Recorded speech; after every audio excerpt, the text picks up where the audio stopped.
guys, for today's video ay mayroon lang ako sa inyong i-share. So andito ako ngayon sa aking laptop. So ganito yung nangyari guys, nag-post ako sa aking page. Tapos pagka ganun pala guys, so 'di ba yung page ko is under nitong profile account ko, which is itong ang si Maylin, ayan, Maylin Briboneria. So ito yung page ko, yung Lin Bribs. Tapos so doon ako nag-post at napatawan din ng violation yung profile ko. So, ito nga yung ipinost ko sa page ko. Ayan. So, yan yung pinost ko dahil ngayon sa experience ko sa jeep ngayon kasi nag-jeep ako. Tapos, ito yung pinataw sa akin. Ayan. So, hindi lang si page yung napatawan, kundi pati rin itong profile account ko. Ayan. Ito rin, ganun din to. Ito, post naman to dito sa profile ko. Tapos, share ko to sa Facebook page ko. Tapos yun yung ako nagkaroon ng violation, and then after a week nagkaroon na rin si profile ko. So eto ganun din. So eto yun oh, 'di ba? Makikita nyo. Ayan, ayan yung aking violation. Ayan.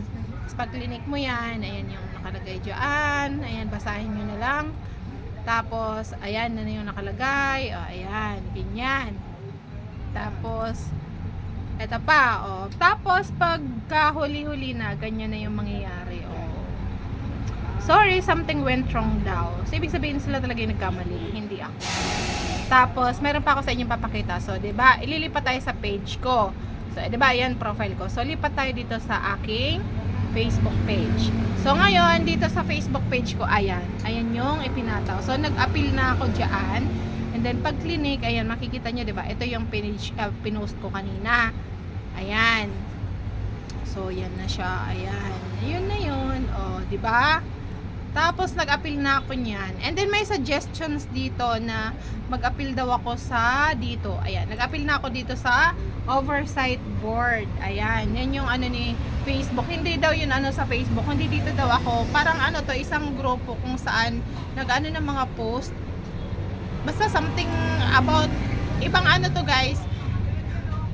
So dito ako nag-conduct ng appeal, or dito ako nag-appeal sa oversight board. So sino ba naka-experience na ng ganito? Ayan oh.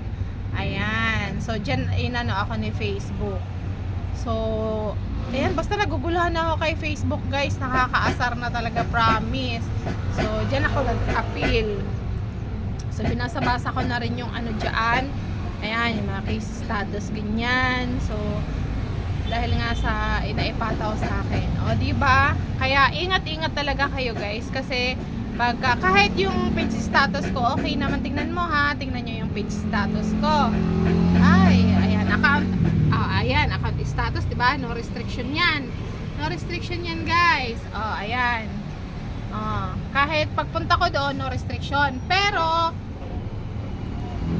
pareho yan, mapa-profile or mapa-page, wala sa account status, wala yan, wala yan restriction. Tapos pagdating naman dito sa page recommendation, ito yung makikita nyo, ayan recommended pa rin naman yung ano ka. Pero ito nga yung kagaya nga ng violation ko kanina, hindi ko alam kung naiintindihan nyo, ayan. So ayan na ang nakalagay. Tapos syempre, nadamay na lahat ng monetization tools ko. Ayan na nga, ayan na. Nadamay na yan lahat, guys. Nadamay na yan lahat. Makikita nyo dito, wait. Mabagal, ayan. Nadamay na yan lahat, ayan, So, wala pa ako dito pwede makapag-review. Wala pa, di pa siya naka-blue. At, ayan na ang nangyari sa aking mga monetization tools. Ayan na. So, ganyan na nga nangyari. Diba? Ang lungkot. Tapos lahat naman ng video ko, original video ko. Pero original content yan. Ay, sorry. Diba, nakakalungkot. Tapos ayan, partner monetization policy. Diba? Nakakaloka si Facebook. Ayan. So, ayan lang. So, upload ko na lang to guys. Ayan na yung nangyari sa mga tools ko. Namulan na talaga sila lahat. Namulan na. Diba? Nakakaloka. Ay, Diyos ko po. Ewan. Nakakaasar si Meta. So, ganyan yung nangyari guys sa aking account. So, ganyan na yung nangyari sa aking account. So, yung lamang. Ayan, sa mga nakakaalam kung bakit nagkakaganito, ayan, tulungan nyo naman ako guys. Ayan, comment down below dito sa video na to. Pasensya na ko yung medyo maingay sa background kasi andito ako sa tindahan. So, yun lamang po. Maraming salamat.